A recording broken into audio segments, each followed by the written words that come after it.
Chapitre 6. Le jour suivant, la lumière d'une matinée d'octobre tombait en flèches poussiéreuses à travers les fenêtres sans rideaux, et le bruit confus de la circulation montait de la rue. Londres était alors en train de se remonter de nouveau. L'usine était en mouvement. Les machines se remettaient au travail. Il était tentant, après tant de lectures, de regarder par la fenêtre et de voir ce que faisait Londres en cette matinée du 26 octobre 1928. Et que faisait Londres? Personne, semblait-il, ne lisait Antoine et Cléopâtre. Londres était entièrement indifférent, c'était visible, aux pièces de Shakespeare. Nul ne se souciait le moins du monde, et cela n'est pas un blâme, de l'avenir du roman, de la mort de la poésie et du développement, grâce à la femme moyenne, d'un style de prose qui l'exprime tout entière. Si des opinions sur l'un de ces sujets avaient été inscrites à la craie sur le trottoir, personne ne se serait arrêté pour les lire. L'indifférence des pieds qui se hâtaient les aurait effacés en une demi-heure. Voici qu'arrivait un garçon de course, une femme avec un chien en laisse. Le charme des rues de Londres provient de ce que jamais deux personnes n'y sont semblables. Chacun y paraît comme limité par ses propres affaires. Il y avait des gens pratiques avec leurs petits sacs. Il y avait des hommes traînant bruyamment leurs cannes le long des rails des trams. Il y avait ces affables personnages à qui les rues servent de club, qui saluent des hommes dans des charrettes et donnent des renseignements sans en être priés. Il y avait aussi des enterrements, devant lesquels les hommes, se souvenant soudain du provisoire de leur propre corps, se découvraient. Puis un monsieur, des plus distingués, descendit lentement les marches d'une maison et s'arrêta pour éviter d'entrer en collision avec une dame tumultueuse qui, d'une façon ou d'une autre, avait acquis un splendide manteau de fourrure et un bouquet de violettes de Parme. Tous, ils paraissaient absorbés en eux-mêmes, occupés de leurs propres affaires. C'est alors, comme il arrive souvent à Londres, qu'il y eut une accalmie complète, un arrêt de la circulation. Personne ne descendit la rue, personne ne passa. Une feuille unique se détacha d'un platane au bout de la rue et dans cet arrêt, dans ce suspense, tomba. Ce fut en quelque sorte comme la chute d'un signal indiquant certaines forces cachées et des choses auxquelles on n'avait pas prêté attention jusque-là. Ce signal semblait pointer vers un fleuve qui coulait, invisible, contournant le coin, descendant la rue, s'emparant des gens, les entraînant dans ses remous comme la rivière d'Oxbridge l'avait fait du jeune étudiant dans son canot et des feuilles mortes. Le voici qui portait d'un côté de la rue à l'autre, en diagonale, une jeune fille chaussée de cuir verni, puis un jeune homme vêtu d'un pardessus marron. Il entraîna aussi un taxi, et il rassembla le tout exactement sous ma fenêtre.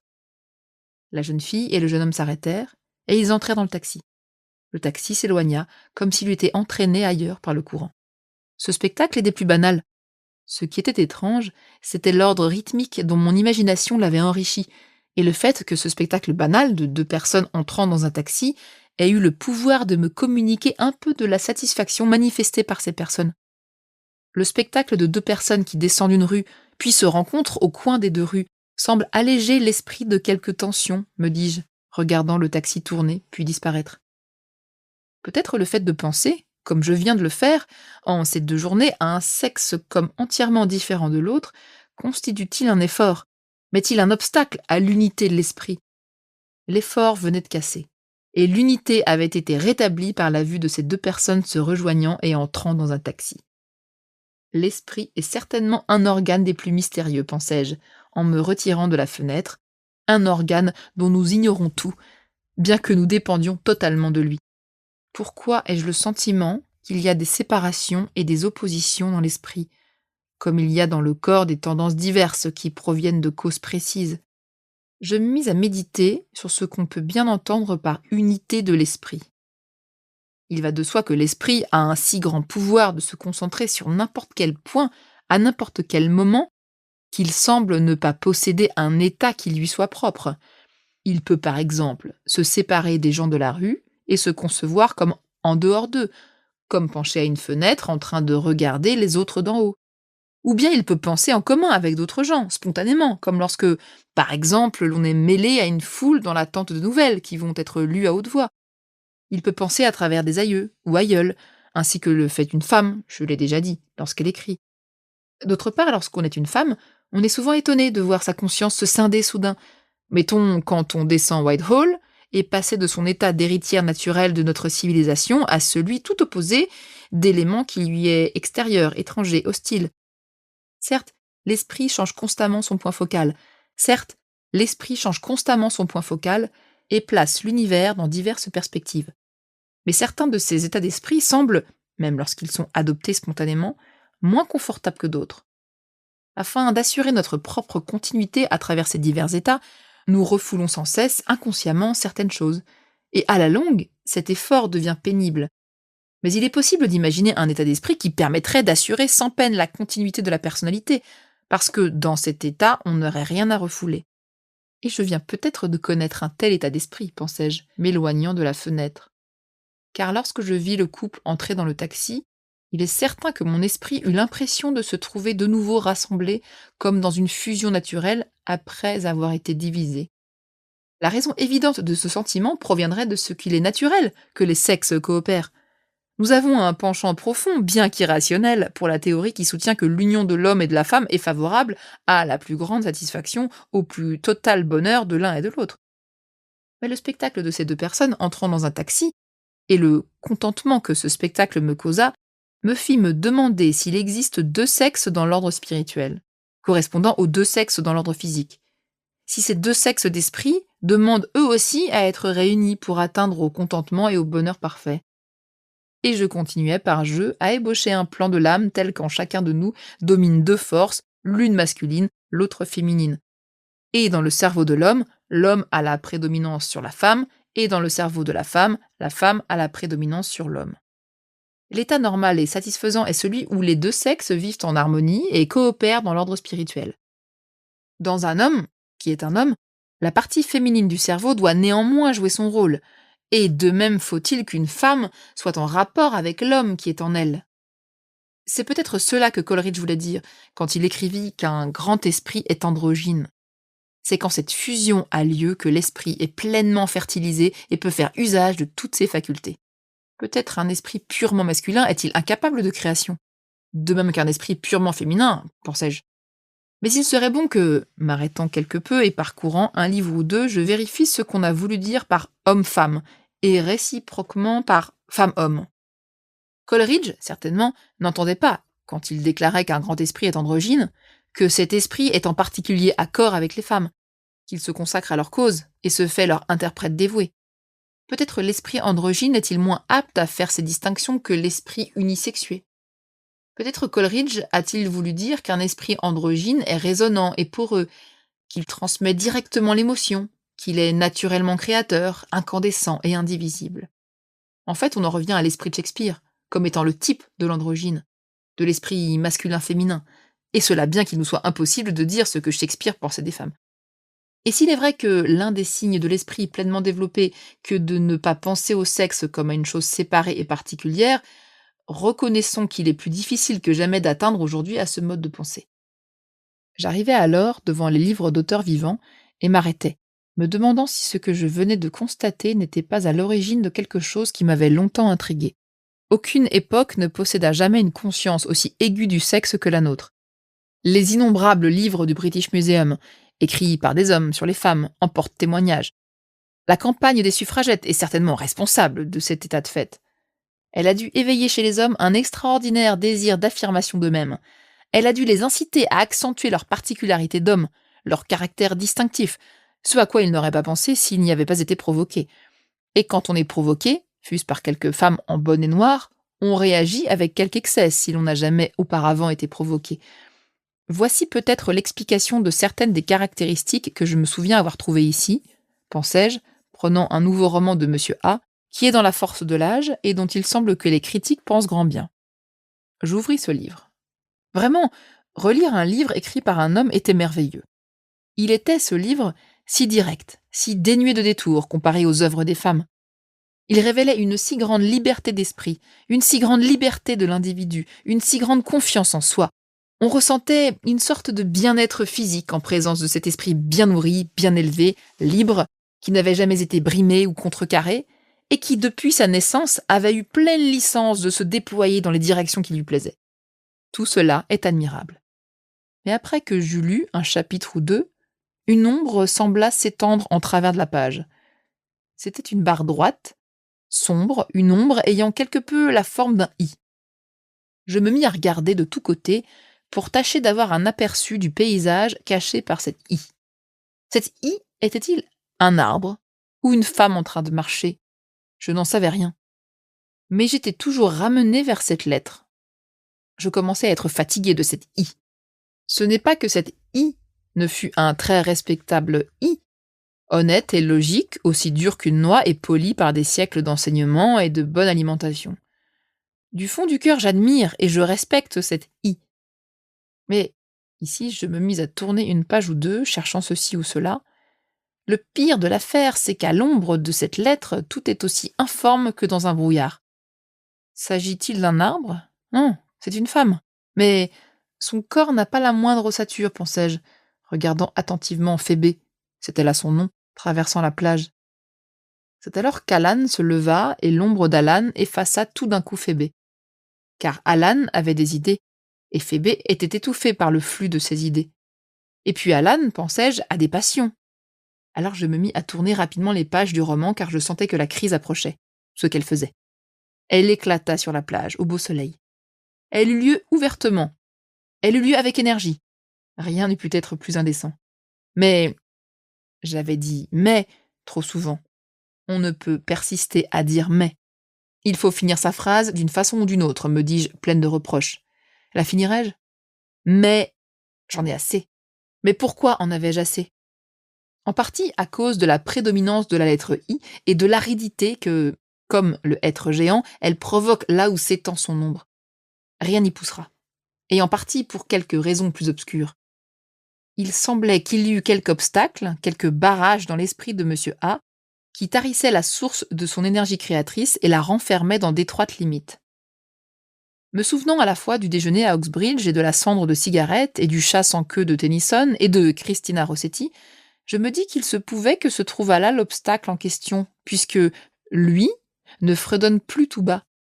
Il est tombé une larme splendide détachée de la fleur passion de la grille. Quand Phébé traverse la plage et qu'elle ne répond plus, mon cœur est comme un oiseau qui chante et dont le nid est sur la jeune branche humide. Quand Alan approche, que lui reste-t-il à faire? Étant honnête comme le jour et logique comme le soleil, il ne lui reste qu'une seule chose à faire. Et cette chose, il l'a fait, soyons justes. Tentez plus, me dis-je, tournant les pages, et tentez plus. Ce qui, ajoutai-je, consciente de l'horreur que j'allais confesser, me semble quelque peu monotone. L'indécence de Shakespeare soulève un millier de choses dans l'esprit. Mais ce que Shakespeare fait, il le fait par plaisir. Monsieur A, comme disent les bonnes d'enfants, le fait exprès. L'indécence est pour lui une protestation. Il proteste contre l'égalité de l'autre sexe en affirmant sa propre supériorité. C'est pourquoi il est gêné, inhibé, préoccupé de son effet, comme l'aurait pu être Shakespeare, s'il avait connu Miss Clow et Miss Davis. Sans aucun doute, la littérature élisabéthaine aurait été très différente de ce qu'elle est si le féminisme avait pris naissance au XVIe siècle et non au XIXe. Ce qui résulte de tout cela, si la théorie des deux aspects de l'esprit est valable, c'est que la virilité est maintenant devenue conscience d'elle-même. C'est-à-dire que les hommes, maintenant, n'écrivent qu'avec le côté mâle de leur cerveau. C'est donc une erreur pour une femme que de lire leurs œuvres, car elle y cherchera inévitablement quelque chose qu'elle n'y trouvera pas. Ce qui manque le plus aux hommes, c'est le pouvoir de suggestion, pensai-je, prenant en main un volume de M. B, le critique, et lisant avec beaucoup de soin et de respect ses remarques sur l'art de la poésie. Elles étaient très sages, ces remarques, pénétrantes et pleines de science. Mais l'ennui, c'est qu'il n'arrivait pas à communiquer ses sentiments. Son esprit semblait divisé en compartiments séparés et aucun son ne passait de l'un à l'autre. Aussi, quand l'esprit se saisit d'une phrase de M. B, celle-ci tombe-t-elle lourdement au sol, morte. Mais quand l'esprit se saisit d'une phrase de Coleridge, celle-ci éclate et donne naissance à toutes sortes d'autres idées, et c'est là le seul genre d'écrit dont on puisse dire qu'il possède le secret de la vie perpétuelle. Mais quelle que soit la raison de cet état de choses, il est des plus déplorables. Car il aboutit au fait que, je venais alors de parvenir devant les rayons de livres de M. Galsworthy et de M. Kipling, quelques-unes des plus belles œuvres de nos plus grands écrivains vivants tombent dans l'oreille de sourds. Quoi qu'elle fasse, une femme ne peut trouver en aucune de ses œuvres cette source de vie éternelle dont le critique assure qu'elle s'y trouve. Ce n'est pas seulement parce que ces œuvres célèbrent les vertus masculines, insistent sur les vertus masculines et décrivent le monde des hommes, c'est surtout parce que l'émotion dont sont imprégnés ces livres est incompréhensible pour une femme. Voilà qui vient, qui se forme, qui va éclater sur notre tête, pensons-nous longtemps avant la fin. Ce tableau va choir sur la tête du père Jolion. Il mourra de ce choc. Le vieil ecclésiastique va dire 2 ou 3 mots d'adieu sur sa tombe, et tous les signes de la Tamise se mettront simultanément à faire retentir leur chant. Mais nous nous sauverons avant que toutes ces choses aient lieu, et nous nous cacherons parmi les groseilliers, car l'émotion qui, chez un homme, est de nature subtile et très symbolique, bouleverse une femme jusqu'à la stupéfaction. Il en va de même pour les officiers de M. Kipling qui tournent Kazakh, et pour ces semeurs qui sèment le grain, et pour ces hommes qui sont seuls en face de leur œuvre, et pour le drapeau. Nous rougissons de toutes ces majuscules comme si l'on nous surprenait en train de tendre l'oreille à la porte de quelque lieu d'orgie purement masculine. Le fait est que ni M. Galworthy, ni M. Kipling n'ont une étincelle féminine en eux. Si bien que toutes leurs qualités semblent à une femme, si l'on peut ainsi généraliser, brute et comme verte. Le pouvoir de suggestion leur fait défaut. Et quand le pouvoir de suggestion fait défaut à un livre, si grande que soit la violence avec laquelle il frappe la surface de l'esprit, il ne peut le pénétrer en profondeur.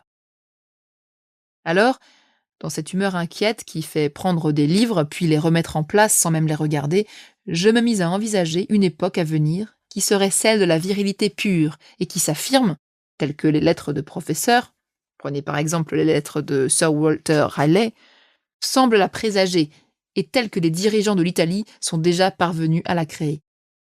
Car on ne peut guère ne pas être impressionné, à Rome, par le sens de la virilité à l'état pur. Et quel que soit l'effet de la virilité à l'état pur sur la société, celui qu'elle produit sur l'art de la poésie ne saurait être mis en question. Quoi qu'il en soit, d'après les journaux, une certaine inquiétude régnerait en Italie quant au roman. Une réunion d'académiciens s'est tenue qui avait pour objet d'aider au développement du roman. Des hommes célèbres par leur naissance, leur participation aux finances, à l'industrie ou aux corporations fascistes se sont réunis l'autre jour pour discuter de ce sujet. Puis ils envoyèrent un télégramme au Duce pour exprimer l'espoir que l'ère fasciste donnera bientôt naissance à un poète digne d'elle. Nous pouvons tous adhérer à cette pieuse espérance, mais il est douteux que quelque poésie puisse naître d'une couveuse artificielle. La poésie ne doit pas seulement avoir un père, mais aussi une mère. Il est à craindre que le poète fasciste ne soit un affreux petit avorton tel qu'on peut en voir dans les bocaux de verre des musées provinciaux. Cette sorte de monstre ne vit jamais longtemps, dit-on. On n'a jamais vu ce genre de prodige brouter l'herbe d'un champ. 2 têtes sur un seul corps ne sont pas favorables à la longévité. Néanmoins, la faute de cet état de choses, si l'on désire la rejeter sur quelqu'un, n'incombe pas plus à un sexe qu'à l'autre. Tous les séducteurs, tous les réformateurs en sont responsables. Lady Bessborough, quand elle mentit à Lord Granville, Miss Davis quand elle dit la vérité à M. Gregg. Tous ceux qui ont contribué à créer un état de conscience sexuelle sont à blâmer. Et ce sont eux qui me poussent, quand je veux vraiment m'épanouir en lisant un livre, à rechercher cet épanouissement parmi les œuvres de l'heureuse époque antérieure à Miss Davis et Miss Clow, où l'écrivain faisait un usage égal des 2 aspects de son esprit. Il faut donc retourner à Shakespeare. Car Shakespeare fut androgyne, ainsi que Keats et Sterne et Cowper et Lamb et Coleridge. Shelley peut-être était asexué. Milton et Ben Jonson furent un brin trop viril. De même Wordsworth et Tolstoï. De nos jours, Proust est complètement androgyne, peut-être même un peu trop féminin. Mais ce défaut est trop rare pour qu'on s'en plaigne, puisque, sans un certain mélange, l'intelligence semble avoir une trop grande prédominance et les autres facultés de l'esprit se scléroser et devenir infécondes. Cependant, je me consolais en pensant que tout cela n'est peut-être que passager. Beaucoup de ce que j'ai dit pour me conformer à la promesse que je vous fis de vous donner l'enchaînement de mes pensées doit vous sembler démodé. Bien des choses qui mettent une flamme dans mes yeux vous sembleront douteuses, à vous qui n'avez pas encore atteint votre majorité. Quoi qu'il en soit, la première chose que j'aimerais écrire ici, dis-je, traversant la salle pour me rendre auprès du bureau, puis prenant le feuillet qui porte l'entête « Les femmes et le roman », c'est qu'il est néfaste pour celui qui veut écrire de penser à son sexe. Il est néfaste d'être purement un homme ou une femme. Il faut être femme masculin ou homme féminin.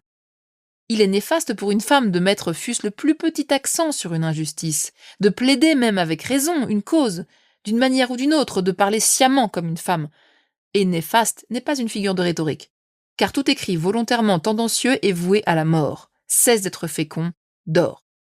Mais si cet écrit semble un jour durant plein de force et fait de main de maître, il doit se faner à la tombée de la nuit et ne pourra croître dans l'esprit d'autrui. L'art de création demande pour s'accomplir qu'il y ait lieu dans l'esprit une certaine collaboration entre la femme et l'homme. Un certain mariage des contraires doit être consommé. L'esprit tout entier doit s'ouvrir largement et nous devons avoir l'impression que l'écrivain communique son expérience avec une plénitude totale. L'art de création exige la liberté et la paix. Aucune roue ne doit grincer, aucune lumière vaciller. Les rideaux doivent être bien tirés. L'écrivain, pensais-je, une fois que son expérience est terminée, doit pouvoir s'abandonner et laisser son esprit célébrer ses noces dans l'obscurité. Il ne faut pas qu'il regarde ce qui se passe ou qu'il pose des questions concernant ce qui se fait.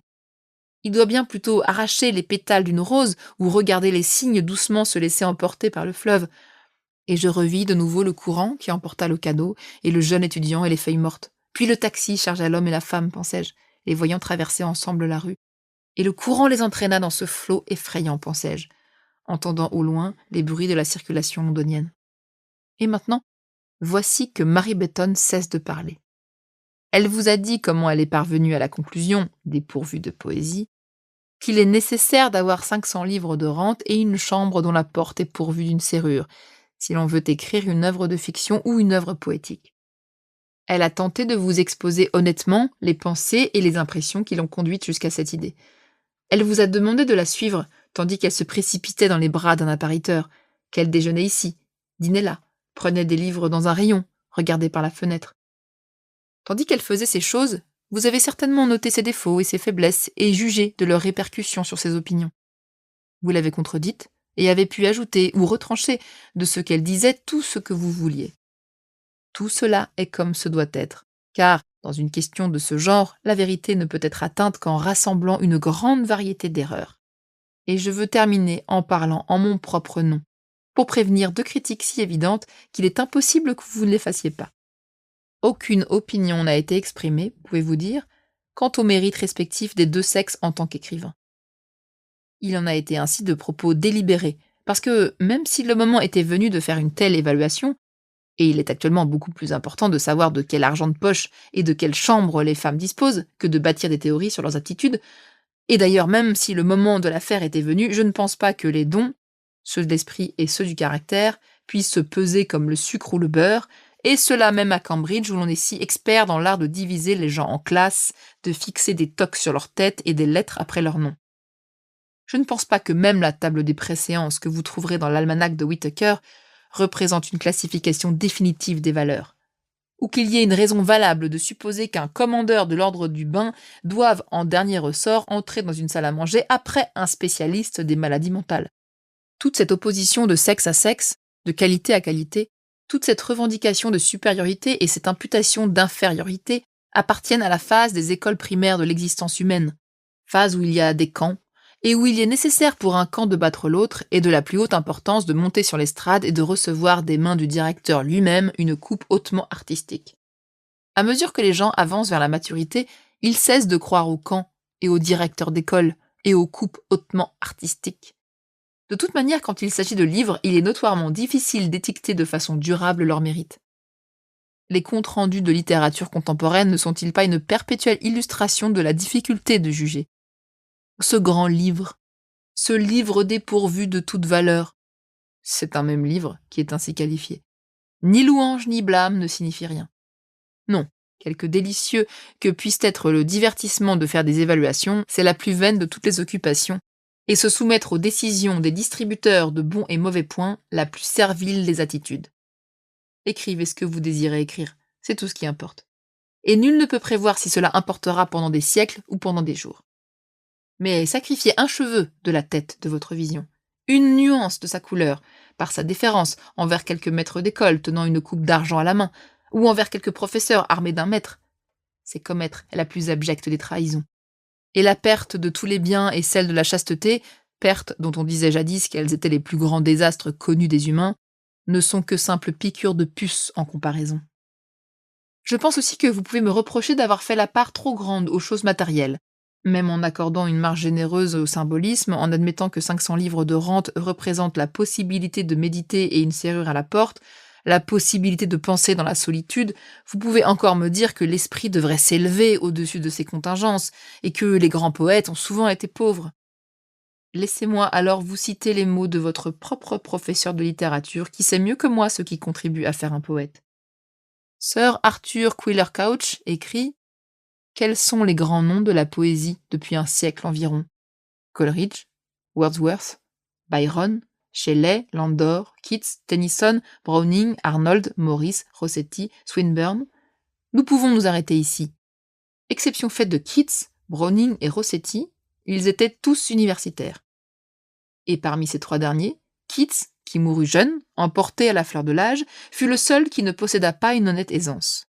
C'est là une chose qui peut sembler brutale et qui est sûrement triste. La dure réalité veut que la théorie du génie poétique qui souffle où il veut, chez les riches comme chez les pauvres, ne recèle que peu de vérité. La dure réalité veut que sur 12 de ces hommes, 9 fussent universitaires. Ce qui veut dire que d'une façon ou d'une autre, ils se procurèrent la meilleure éducation que l'Angleterre puisse donner. Venons-en aux 3 autres. La dure réalité veut que Browning, comme vous le savez, ait été riche. Et je vous certifie que s'il n'avait pas été dans l'aisance, il ne serait pas parvenu à écrire Saul, ou L'Anneau et le Livre. Et Ruskin ne serait point parvenu à écrire Les Peintres modernes, si son père n'avait pas réussi dans les affaires. Quant à Rossetti, il avait un petit revenu personnel et de plus faisait de la peinture. Reste Keats, qu'Atropos fit mourir jeune encore, comme elle fit mourir John Clare dans un asile d'aliénés, et James Thomson avec le laudanum qu'il prit pour endormir ses déceptions. Ce sont là des faits terribles. Mais regardons-les en face. Il est certain, bien que ce soit déshonorant pour nous comme nation, que, par suite de quelques défauts dans notre communauté, le poète pauvre n'a pas de nos jours, et n'a pas eu, depuis 200 ans, la moindre chance de réussite. Croyez-moi, moi qui ai passé le plus clair de 10 années à étudier 320 écoles élémentaires environ, nous pouvons discourir sur la démocratie, mais à l'heure actuelle, un enfant pauvre en Angleterre n'a guère plus d'espoir que n'en avait le fils d'un esclave à Athènes de parvenir à une émancipation qui lui permette de connaître cette liberté intellectuelle qui est à l'origine des grandes œuvres. Nul n'aurait pu poser la question plus franchement. Le poète pauvre n'a pas de nos jours, et n'a pas eu depuis 200 ans la moindre chance de réussite. Un enfant pauvre en Angleterre n'a guère plus d'espoir que n'en avait le fils d'un esclave à Athènes de parvenir à une émancipation qui lui permette de connaître cette liberté intellectuelle qui est à l'origine des grandes œuvres. C'est cela même. La liberté intellectuelle dépend des choses matérielles. La poésie dépend de la liberté intellectuelle. Et les femmes ont toujours été pauvres, et cela non seulement depuis 200 ans, mais depuis le commencement des temps. Les femmes ont eu moins de liberté intellectuelle que les fils des esclaves athéniens. Les femmes n'ont donc pas eu la moindre chance de pouvoir écrire des poèmes. Voilà pourquoi j'ai tant insisté sur l'argent et sur une chambre à soi.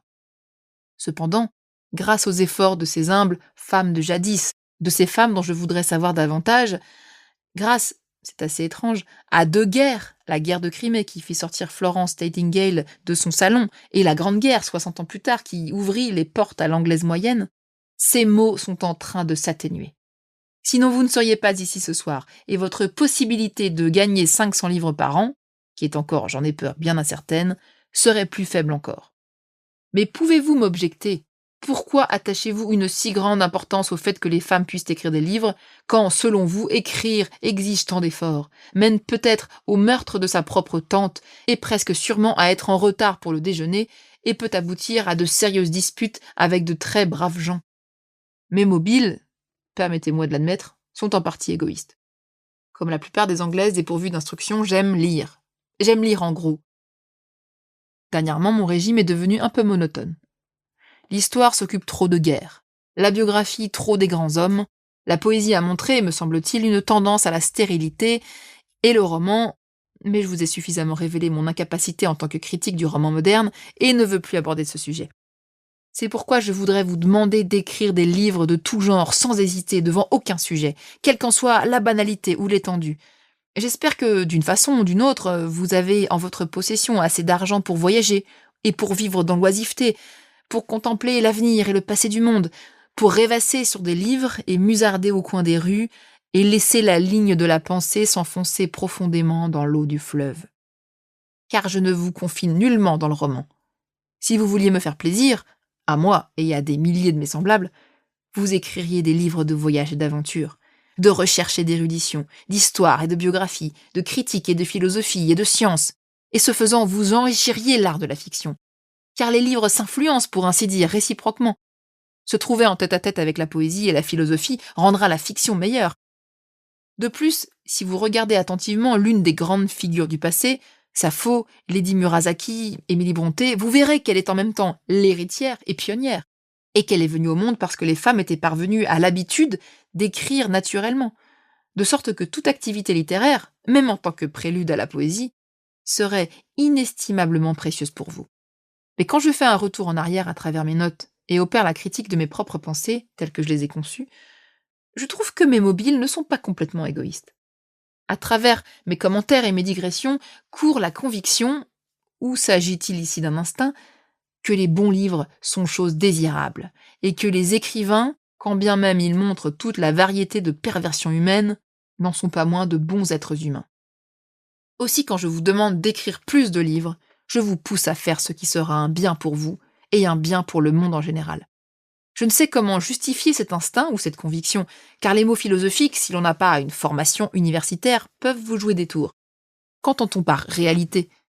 Cela semble être quelque chose de très changeant, sur quoi on ne peut compter, que tantôt on trouve sur une route poussiéreuse, tantôt sur un morceau de journal, dans la rue, qui parfois est une jonquille au soleil. La vérité projette sa lumière sur un groupe dans une pièce ou marque quelques propos passagers. Elle se précipite sur vous, tandis que, sous un ciel étoilé, vous rentrez à la maison et transforme le monde du silence en quelque chose de plus réel que le monde des paroles. Et puis la voici de nouveau dans un omnibus, dans le vacarme de Piccadilly. Parfois aussi elle se fige en des formes trop éloignées pour que nous puissions discerner quelle est leur nature. Mais tout ce qu'elle touche, elle le rend stable et permanent. C'est là ce qui demeure quand la peau du jour a été jetée dans la haie. C'est là ce qui reste du passé, et de nos amours, et de nos haines. Or, l'écrivain, me semble-t-il, a la chance de vivre plus que tout autre en présence de cette réalité. C'est son rôle de la découvrir, de la rassembler et de la communiquer. C'est du moins ce que je conclus de la lecture du Roi Lear, ou de Madame Bovary, ou de La Recherche du temps perdu. Car la lecture de ces livres semble accomplir sur les sens une curieuse et invisible opération. Il semble qu'on voit avec plus d'intensité après les avoir lus, que le monde a été dépouillé de son enveloppe, doué d'une vie plus intense. Ceux qui vivent en inimitié sur ce qui n'est pas réel sont enviables, et ceux-là sont à plaindre sur qui tombe soudain la chose faite sans qu'ils y aient participé et sans qu'ils y aient pris garde. De sorte que lorsque je vous demande de gagner de l'argent et d'avoir une chambre à vous, je vous demande de vivre en présence de la réalité une vie vivifiante, semble-t-il, que vous puissiez la communiquer ou non. Je voudrais m'arrêter ici, mais la tradition a décrété qu'un discours doit s'achever par une péroraison. Et une péroraison faite à des femmes devrait avoir quelque chose, vous en conviendrez, qui élève et qui ennoblisse tout particulièrement. Je devrais vous supplier de penser à vos responsabilités, de vous élever, de faire une plus grande part aux choses de l'esprit. Je devrais vous rappeler combien on compte sur vous et quelle influence vous pouvez exercer sur l'avenir. Mais je pense que ces exhortations peuvent être laissées sans danger à l'autre sexe qui les exprimera et qui les a d'ailleurs exprimées avec beaucoup plus d'éloquence que je ne puis le faire. Quand je fouille dans mon esprit, je ne trouve pas de nobles sentiments à vous donner concernant le fait d'être des compagnes, des égales, et celui de diriger, grâce à votre influence, le monde vers des fins plus hautes. Je me trouve en train de dire d'une façon concise et prosaïque qu'il est beaucoup trop important d'être soi-même que quoi que ce soit d'autre. Ne songez pas à influencer les autres. Voilà ce que j'aimerais vous dire, si je savais comment donner à ces mots une sonorité exaltante. Pensez aux choses en elles-mêmes. Et de nouveau, je me souvins, en me plongeant dans les journaux et les romans et les biographies, que lorsqu'une femme parle aux femmes, il faut qu'elle tienne quelque chose de très désagréable en réserve. Les femmes sont dures envers les femmes. Les femmes n'aiment pas les femmes. Les femmes... Mais n'êtes-vous pas lasse jusqu'à l'écœurement de ce mot? Je puis vous garantir que je le suis, moi. Convenons donc qu'une conférence faite par une femme à des femmes devrait se terminer sur quelque chose de particulièrement désagréable. Mais comment faire? Que puis-je penser des femmes? La vérité, c'est que souvent j'aime les femmes. J'aime leur absence de convention. J'aime leur intégralité. J'aime leur anonymat. J'aime... Mais il ne faut pas que je continue dans cette voie. Ce placard là-bas, vous me dites qu'il ne contient que des serviettes de table bien propres, mais Que diriez-vous si Sir Archibald Bodkin y était dissimulé? Laissez-moi prendre un ton plus sévère. Vous ai-je, dans ce qui précède, suffisamment communiqué les avertissements et la réprobation des hommes?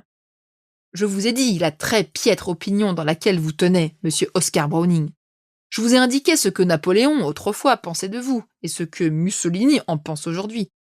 Puis, pour le cas où quelques-unes d'entre vous aspiraient à écrire des romans, j'ai recopié, afin que vous en fassiez votre profit, les conseils des critiques sur la nécessité de reconnaître courageusement les imperfections de votre sexe. J'ai fait mention du professeur X et mis en valeur sa déclaration. Les femmes sont intellectuellement, moralement et physiquement inférieures aux hommes. Je vous ai transmis tout ce que le hasard a mis sur mon chemin, et voici un avertissement final qui provient de M. John Langton Davis. M. John Langton Davis prévient les femmes que, lorsque les enfants cesseront d'être désirés, les femmes cesseront en même temps d'être nécessaires. J'espère que vous prendrez cela en note. Comment puis-je encore vous encourager à vous plonger au cœur même de la vie? Jeune femme, dirais-je volontiers. Et veuillez être attentive, car voici la péroraison qui commence. Vous êtes, à mon avis, d'une honteuse ignorance. Vous n'avez jamais ébranlé l'Empire, ou mené une armée à la bataille. Les pièces de Shakespeare ne furent pas écrites par vous, et vous n'avez jamais initié une race barbare aux bienfaits de la civilisation. Quelle est votre excuse? Certes, il vous est facile de dire, montrant les rues et les squares et les forêts du globe fourmillant d'habitants noirs, blancs ou café au lait, et qui tous participent activement aux affaires, aux aventures et aux histoires amoureuses, nous avons eu bien autre chose à faire. Sans nous, ces mers n'auraient pas connu la navigation, et ces terres fertiles seraient désertes. Nous avons porté et mis au monde, lavé et instruit jusque vers leur 6e ou 7e année ces êtres humains qui, au nombre d'1,632 milliard, si l'on en croit les statistiques, existent actuellement. Ce qui, même en admettant que certaines d'entre nous aient pu être aidées dans cette tâche, prend un certain temps. Il y a du vrai dans ce que vous dites, je ne veux pas le nier. Mais en même temps, permettez-moi de vous rappeler que 2 collèges pour femmes, au moins, fonctionnent depuis l'an 1866, qu'après l'année 1880, les femmes mariées furent autorisées à posséder des biens propres, et qu'en 1919, c'est-à-dire il y a 9 ans, on leur donna le droit de vote. Puis-je aussi vous rappeler que la plupart des professions ne nous ont été accessibles que depuis 10 ans à peine. Quand vous réfléchissez à l'immensité de ces privilèges et au temps écoulé depuis lequel les femmes en ont la jouissance, et au fait qu'il doit exister en ce moment 2000 femmes environ capables de gagner plus de 500 livres par an d'une façon ou d'une autre, vous conviendrez que l'excuse du manque d'occasion, d'encouragement, de loisirs, d'instruction et d'argent n'est plus valable. Ajoutons que les économistes nous disent que Madame Seton a eu trop d'enfants. Vous devez bien entendu continuer à avoir des enfants. Mais, nous disent-ils, par unité, et non par douzaine.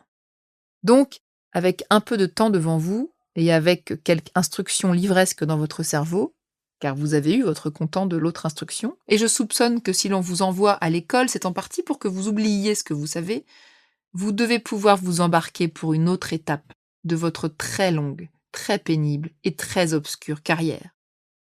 1000 plumes sont prêtes à vous suggérer ce que vous devriez faire et les résultats auxquels vous pourrez atteindre.